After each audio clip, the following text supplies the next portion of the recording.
في إطار الوقاية والحضور الردعي في الميدان ضد كل أشكال الجريمة، تمكن أفراد المجموعة الإقليمية للدرك الوطني ببجاية بتاريخ 8/11/2022 من حجز كمية من اللحوم بيضاء دجاج مذبوح غير صالحة للاستهلاك البشري ببلدية القصر ولاية بجاية.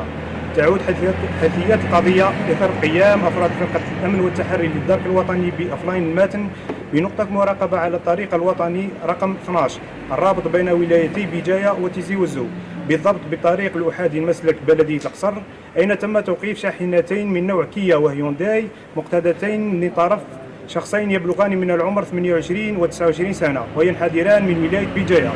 وبعد مراقبة الوثائق الإدارية والأجهزة الخاصة بالشاحنة وتفتيش صندوقهما الخلفي، عثر بداخلهما على ما يقارب 26 قنطار من اللحوم البيضاء الغير صالحة للاستهلاك البشري، ليتم توقيفهما واقتيادهما إلى مقر الفرقة لمواصلة التحقيق.